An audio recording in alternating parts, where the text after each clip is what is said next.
In 2015, Advanced Micro Devices was circling the drain. The stock had cratered to under $2 a share. Analysts were openly speculating about bankruptcy. Employees were updating their resumes. And across the industry, AMD wasn't seen as Intel's rival anymore. It was seen as a company already dead, just waiting for the paperwork to catch up. A decade later, that same company would blow past a market capitalization of $750 billion, out-executing Intel on nearly every front, and becoming one of the most important suppliers in the entire artificial intelligence boom. This is the story of how AMD came back from the edge of extinction, and how it did something almost no company in tech history has ever managed. It beat the giant that was supposed to crush it. To understand how close AMD came to dying, you have to understand how badly it had been beaten for the 15 years before that. Back in the early 2000s, AMD actually had Intel on the ropes. The Athlon 64 was faster than anything Intel had, and AMD was the first to bring 64-bit computing and dual-core processors to the mainstream desktop market. For a brief, shining moment, AMD wasn't the scrappy underdog. It was setting the pace, and Intel was reacting to AMD's moves instead of the other way around. Then Intel did what dominant companies do when they're threatened. It fought dirty. Intel was later found by regulators in multiple countries, including the European Union and South Korea, to have paid computer manufacturers to limit or avoid using AMD chips, effectively squeezing AMD out of the market, not through better products, but through anti-competitive deals. Intel eventually paid AMD over $1 billion to settle a lawsuit over these practices. But by the time the settlement came, the damage was already done. AMD had lost years of market share, revenue, and momentum it would never fully get back. At least, not for a very long time. Then came Bulldozer. In 2011, AMD released a new CPU architecture that was supposed to be its big return to relevance. Instead, it was a disaster. Bulldozer chips ran hot, consumed enormous amounts of power, and underperformed Intel's competing chips in almost every meaningful benchmark. Worse, AMD kept iterating on the same flawed architecture for years. Piledriver, steamroller, excavator, squeezing out marginal improvements instead of admitting the core design was broken. While Intel steadily improved its own chips generation after generation, AMD fell further and further behind, and its CPU market share collapsed into single digits. The financial bleeding was severe. AMD posted billions of dollars in cumulative losses across the early 2010s. The company sold off its own headquarters campus in Austin, Texas, and then leased it back, just to raise cash. It spun off its manufacturing fabs into a separate company called Global Foundries, a move that was framed as strategic focus but was really about survival. AMD could no longer afford to build and operate its own cutting-edge chip factories. Layoffs became a near-annual event. By 2015, AMD's stock price had fallen so far that some Wall Street analysts stopped bothering to cover the company at all. Bankruptcy wasn't a distant hypothetical anymore.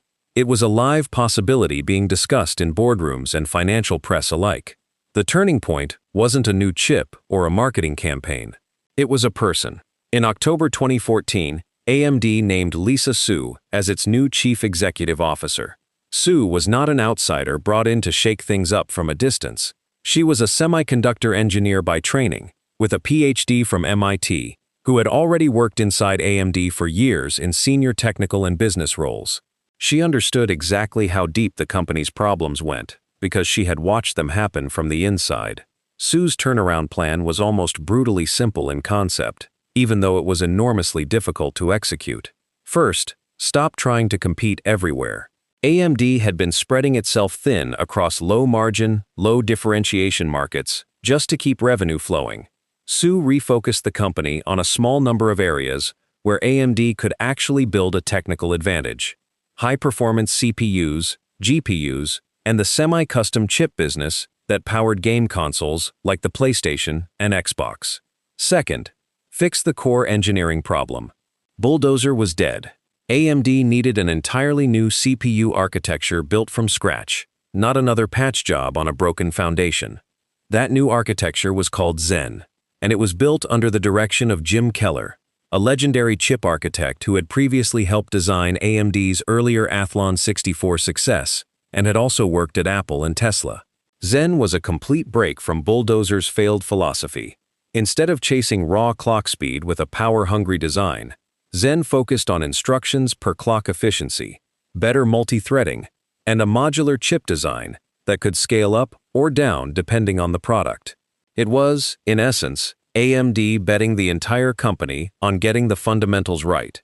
In March 2017, AMD released the first Ryzen desktop processors built on the Zen architecture.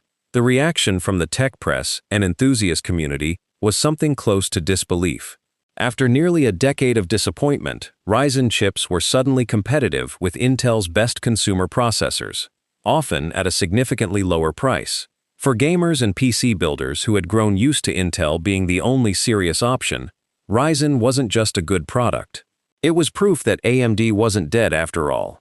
But desktop gaming chips alone weren't going to rebuild AMD's financial health. The real money in the CPU business was, and still is, in data centers, where companies buy server processors by the tens of thousands.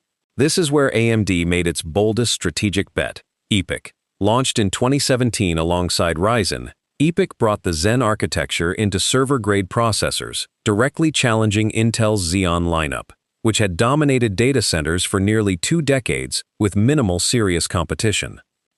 EPYC's pitch to data center operators was straightforward: more processing cores per chip, competitive or better performance, and a lower price than Intel's equivalent offerings. At first, adoption was slow. Enterprise customers are notoriously conservative, and switching your entire server infrastructure away from Intel wasn't a decision companies made lightly, no matter how good the benchmarks looked on paper. But AMD kept iterating. Each new generation of EPYC, Rome, Milan, Genoa, closed the gap further, and eventually surpassed Intel's Xeon lineup in core count, efficiency, and price per performance in many workloads. Cloud giants like Amazon, Microsoft, and Google began deploying EPYC chips at massive scale, and that steady, unglamorous grind in the data center is arguably what saved AMD financially even more than the flashier Ryzen headlines. While AMD was clawing back CPU market share, Intel was making the opposite set of mistakes. Intel's manufacturing arm, historically its greatest competitive advantage, ran into repeated, embarrassing delays trying to shrink its transistor size down to what's called the 10-nanometer process node. What should have taken a couple of years, instead, took the better part of a decade to fully stabilize, during which Intel's chip performance improvements slowed to a crawl. Meanwhile, AMD had made a decision years earlier that looked risky at the time, but turned into a massive advantage. After spinning off global foundries, AMD became a fabless company, meaning it designs chips but outsources the actual manufacturing, primarily to TSMC in Taiwan, the world's most advanced chip foundry. While Intel struggled with its own factories, AMD simply rode TSMC's manufacturing lead, gaining a real performance edge without having to solve Intel's manufacturing problems itself. By the early 2020s, the numbers told a story that would have been unthinkable a decade earlier. AMD's data center CPU market share climbed from essentially nothing to a significant double-digit percentage, cutting directly into Intel's server dominance. AMD's stock, which had traded for pennies on the dollar during its near-death years, climbed into the hundreds of dollars per share. The company that had once sold its own headquarters to stay solvent was now a fixture in the S&P 500's top tier of technology companies. Then came the second act of AMD's comeback, and this one had nothing to do with beating Intel. It had to do with a completely different rival, NVIDIA. As the artificial intelligence boom accelerated through the early 2020s, the world discovered it desperately needed enormous quantities of powerful graphics processing units to train and run AI models. And NVIDIA, with its CUDA software ecosystem and years of head start in AI-specific chip design, held something close to a monopoly on the highest-end AI training hardware. AMD, through its Instinct line of AI accelerators, positioned itself as essentially the only credible alternative to NVIDIA at scale. The MI300X, released in 2023, became AMD's flagship answer to NVIDIA's dominant H100 chip, And while AMD still trailed NVIDIA in total AI GPU market share, the company found real traction with major customers who wanted a second supplier and more negotiating leverage against NVIDIA's pricing power. By 2026, that strategy had paid off dramatically. AMD signed enormous multi-year deployment agreements, including deals with Meta and OpenAI, to deploy several gigawatts worth of AMD's Instinct GPUs, starting with the newer MI450 chips, putting AMD squarely inside the infrastructure of the biggest AI companies on Earth. The financial results of all this compounding momentum have been staggering. In the first quarter of 2026 alone, AMD posted revenue of roughly $10 billion, up nearly 40% from the year before, with its data center segment growing even faster than that. CEO Lisa Su has pointed to a surge in demand tied specifically to AI inference and what the industry now calls agentic AI workloads. AI systems that don't just answer questions, but take autonomous actions, as a major driver pushing CPU demand higher than almost anyone in the chip industry had predicted just a year earlier. Su has publicly forecast the CPU market growing at roughly 35% annually over the next 5 years, a number that would have sounded like fantasy talk during AMD's bankruptcy-adjacent years a decade prior. By May 2026, AMD's stock had rallied so hard, up well over 100% in a matter of months, that the company's market capitalization pushed past $750 billion for the first time in its history.